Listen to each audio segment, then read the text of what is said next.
Le vote se poursuit en Moldavie. Les électeurs choisissent aujourd'hui leurs députés. La participation est de près de 46%. Deux options se posent, la voie de l'Union européenne ou le rapprochement avec Moscou. Bonjour à vous, David Delos. Merci d'être avec moi sur le plateau.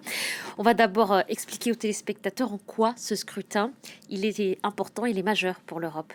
Ce qui se joue en ce moment en Moldavie, c'est peut-être Volodymyr Zelensky qui en parle le mieux. Cette semaine, à la tribune de l'Assemblée générale des Nations unies, le président de l'Ukraine a déclaré, je le cite, « La Russie tente de faire à la Moldavie ce que l'Iran a fait autrefois au Liban. » Et une fois encore, la réponse internationale est insuffisante.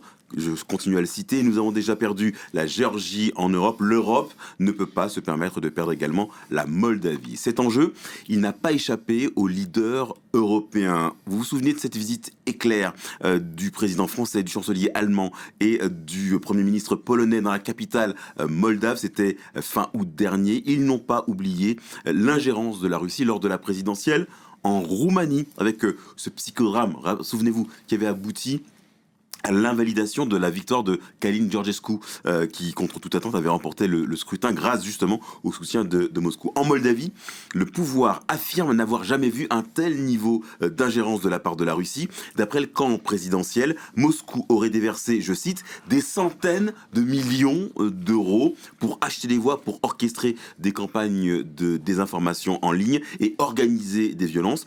Depuis le 1er août, si on en croit le Premier ministre moldave, Dorin Recean, la police a réalisé plus de 600 fouilles en lien avec des tentatives de corruption électorale ou alors des tentatives de déstabilisation. Des dizaines de personnes ont été arrêtées. L'Union européenne elle-même a accusé Moscou d'ingérence profonde. Bien entendu, la Russie récuse ces allégations en affirmant que les autorités moldaves propagent une rhétorique anti-russe. Toute la question est de savoir sur quelle base le camp pro-russe va pouvoir s'appuyer pour continuer cette tentative de déstabilisation. Qui pourrait avoir les clés de ce scrutin ? Alors, il y a un homme qui s'est démarqué dans cette campagne. Renato Ussati a 46 ans. C'est un homme d'affaires qui dirige le mouvement Notre Parti, un mouvement populiste qui, en fait, ménage la chèvre et le chou. D'un côté, il milite pour une entrée de la Moldavie dans l'espace Schengen. Il est donc pour cet espace unique en matière de voyages internationaux, en matière de contrôle frontalier. Le franchissement des frontières intérieures s'effectuerait donc librement pour les Moldaves. Pas de frontières, pas de passeport, pas de contrôle. En revanche, il est beaucoup plus réticent concernant une adhésion à l'Union européenne. Pourtant, le processus a déjà été lancé par les autorités moldaves.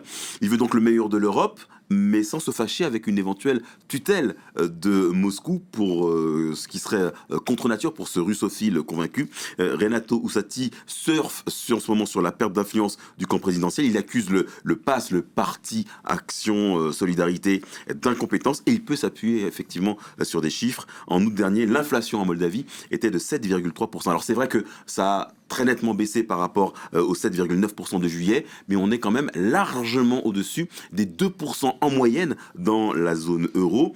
Par ailleurs, la Moldavie est un des pays les moins riches de la région. Un Moldave sur 3 vit sous le seuil de pauvreté. Une économie en souffrance qui tarde à profiter de la main tendue de l'Union européenne. Parce qu'on a tendance aussi à l'oublier avec cette urgence électorale. L'an dernier, c'est un véritable plan Marshall qui a été lancé pour venir en aide à l'économie du pays. Juste avant la présidentielle, la Commission a offert un plan de croissance d'importance à la présidente Maria Sandu, 1,8 milliard d'euros d'aide sur 3 ans en échange de réformes économiques, de réformes institutionnelles. C'est quand même pas rien, puisque ça représente quand même 10% du PIB moldave. Et qu'est-ce qui va faire la différence dans ces élections ? Alors il y a déjà la participation, vous l'avez dit, elle est de quasiment 46% à l'heure où nous parlons. Elle était d'un peu plus de 52% en 2021 lors des dernières législatives. Ça pourrait être une des clés de ce vote. En tout cas, ce sera révélateur des équilibres entre pro-européens et pro-russes. Et puis les voix de la diaspora sont extrêmement convoitées. 1 million de Moldaves vivent à l'étranger. C'est quand même énorme pour un pays qui compte 2,6 millions d'habitants. 300 000 membres de cette diaspora avaient voté l'an dernier pour la présidentielle. Bien entendu, il faudra aussi surveiller la participation des électeurs de la région séparatiste de Transnistrie qui penche, elle, en faveur de la Russie.